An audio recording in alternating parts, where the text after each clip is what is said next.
Good morning and welcome to Words of Hope today. Glad you could join me today. Today we're still continuing our series of growing in spiritual maturity. And today we're going to look into the Old Testament in Proverbs chapter 3, verses 5 and 6. And this is what it says in Proverbs chapter 3, verses 5 and 6. Trust in the Lord with all your heart, and lean not on your own understanding.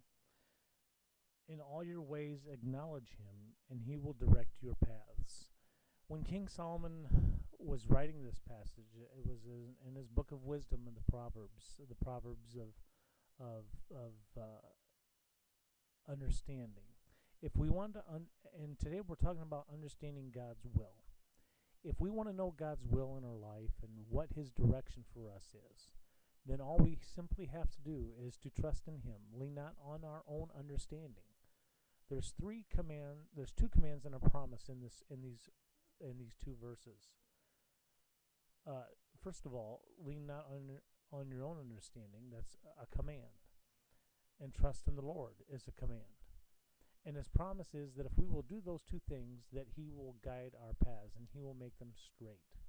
So if we will only simply learn to lean on his understanding and not our own, if we trust in him and not trust in ourselves, he will guide us and make us straight paths for us. And he will direct us in the way that we should go.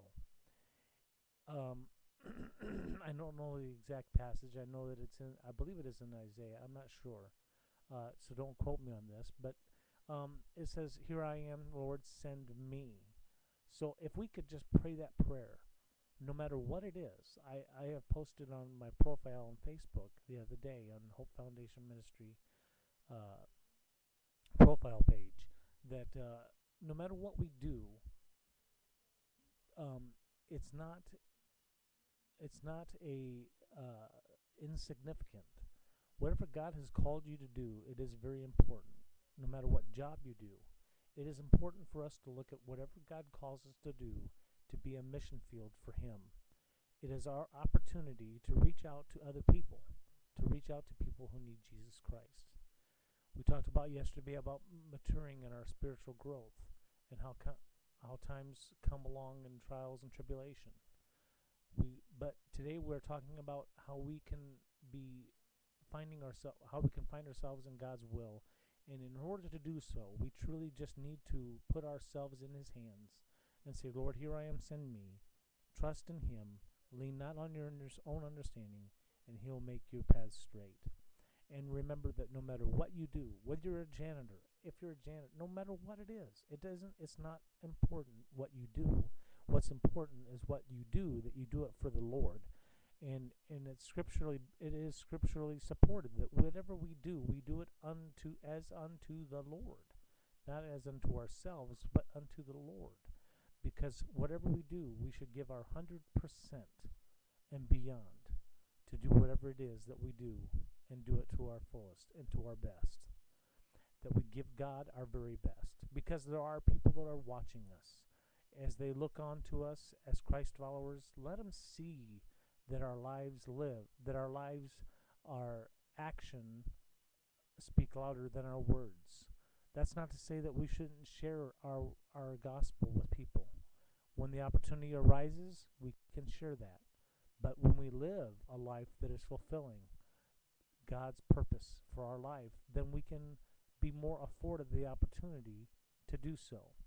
So remember, follow God's will for your life by allowing him to lead you. That is the only way to do it. You cannot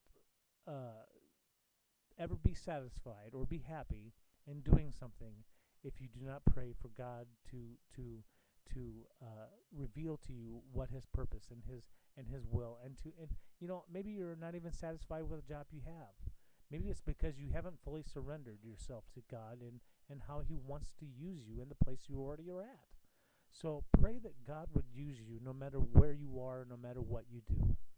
God desires to use you. There's a mission field of people out there that need Jesus Christ and need a personal relationship with him. If we desire to spurn toward spiritual maturity, then let us do that.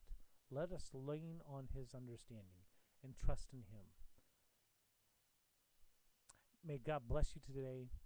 We've got one more day tomorrow. It's going to be our last day of this series in growing in spiritual maturity. So I pray that you will join me tomorrow, and we'll look into some other things next week. Next Monday. It's hard to believe the end of May is coming soon. But enjoy the beautiful day today. May God bless you, and may you just remember that whatever it is that you do it to the fullest for the Lord, not as for yourself. And you will be blessed.